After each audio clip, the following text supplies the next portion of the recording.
Résumé de l'art de la compassion. Auteur, Sa Sainteté le Dalai Lama. Dans l'art de la compassion, le Dalai Lama partage sa vision profonde sur l'importance de la compassion comme source de paix intérieure et de bonheur dans un monde en proie au conflit. Ce livre est un guide pratique pour cultiver un cœur compatissant et transformer notre manière d'interagir avec nous-mêmes et les autres. 1. La compassion comme fondement de la vie humaine. Le Dalai Lama commence par expliquer que la compassion est un élément naturel de la condition humaine.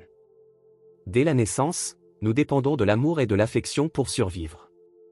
Il affirme que la compassion est universelle, transcendant les cultures et les religions.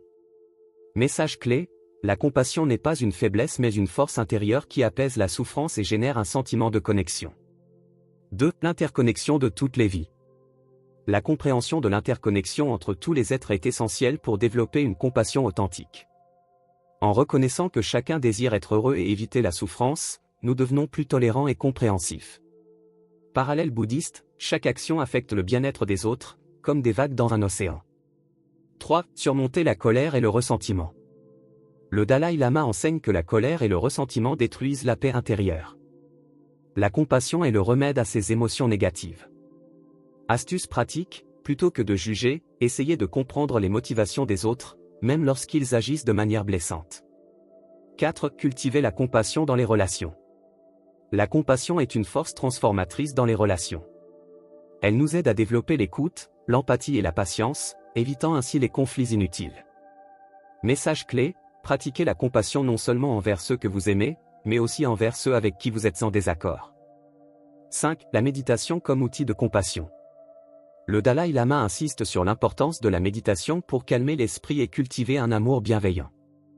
Une pratique régulière de méditation aide à renforcer l'empathie et à réduire les pensées égoïstes. Exercice pratique. Exercice 1. Méditation de la compassion. Objectif, développer un sentiment profond de compassion envers tous les êtres. Étape 1. Asseyez-vous confortablement et respirez profondément. Étape 2. Imaginez une personne que vous aimez, en souhaitant, puisse-t-elle être heureuse, en bonne santé et libre de souffrance. Étape 3. Étendez ses souhaits à une connaissance, puis à une personne difficile, et enfin à tous les êtres vivants. Exercice 2. Journal de gratitude et compassion. Objectif, cultiver la compassion au quotidien. Étape 1. Chaque soir, notez 3 choses pour lesquelles vous êtes reconnaissant, vous êtes reconnaissante. Étape 2. Ajoutez une action compatissante que vous avez accomplie ou pourriez faire, aider un collègue, écouter un ami, sourire à un inconnu. Exercice 3. Pause compassionnelle. Objectif, réagir avec compréhension dans les moments de conflit. Étape 1. Lorsqu'une situation stressante survient, prenez une pause de 10 secondes. Étape 2. Demandez-vous, quelle est la souffrance ou la peur qui motive cette personne? Étape 3. Répondez avec calme et empathie. Exercice 4. Offrir un acte de bonté chaque jour. Objectif, renforcer votre pratique de la compassion. Étape 1. Engagez-vous à faire une action bienveillante quotidienne, par exemple, tenir une porte, complimenter quelqu'un, ou donner de votre temps. Étape 2. Notez votre ressenti après cet acte. Conclusion. L'art de la compassion nous invite à transformer nos vies par l'amour altruiste et la bienveillance. En intégrant ces exercices pratiques, très chers téléspectateurs, vous pourrez, non seulement approfondir votre compréhension de la compassion, mais aussi transformer vos relations et votre monde intérieur. Une excellente ressource pour vous inspirer à réussir en cultivant la paix intérieure et l'harmonie extérieure. Qu'est-ce que l'empathie?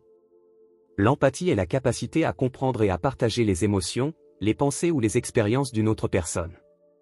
Elle permet de se mettre à la place de l'autre, de ressentir ce qu'il ou elle peut vivre, tout en restant conscient que ces émotions ou expériences appartiennent à cette personne et non à soi-même. Les 3 types d'empathie. 1. L'empathie émotionnelle. C'est la capacité de ressentir les émotions d'une autre personne.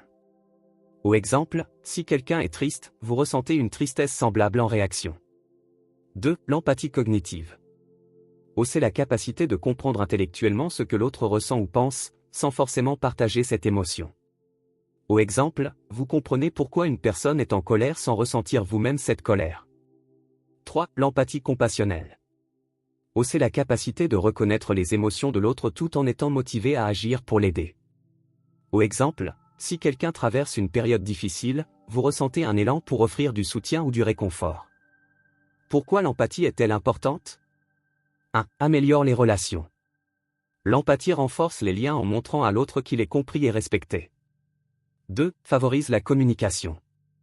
Elle permet des échanges plus profonds et évite les malentendus. 3. Renforce la coopération.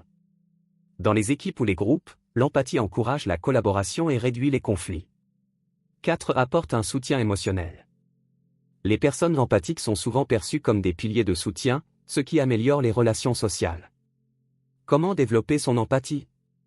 1. Écoute active, concentrez-vous pleinement sur ce que dit la personne sans l'interrompre ou juger.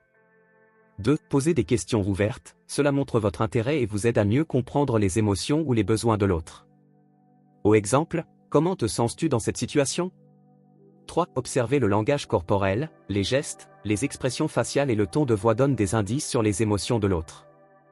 4. Mettez-vous à leur place, essayez de visualiser la situation du point de vue de l'autre personne. 5. Pratiquez la pleine conscience, en étant attentif à vos propres émotions, vous serez plus à même de comprendre celles des autres. 6. Lisez ou regardez des récits humains, les livres, les films ou les témoignages aident à élargir votre compréhension des expériences humaines. Empathie et compassion, quelle différence? Empathie, ressentir ce que l'autre vit. Compassion, être motivé à agir pour soulager la souffrance de l'autre. Exemple, vous voyez un ami triste. Ou en empathie, vous comprenez et ressentez sa tristesse.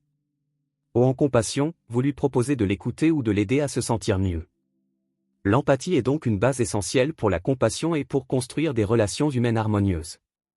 Vous avez été inspiré par cette vidéo, veuillez l'aimer, puis vous abonner à la chaîne L'Art de Réussir pour ne rater aucune de nos vidéos prochaines.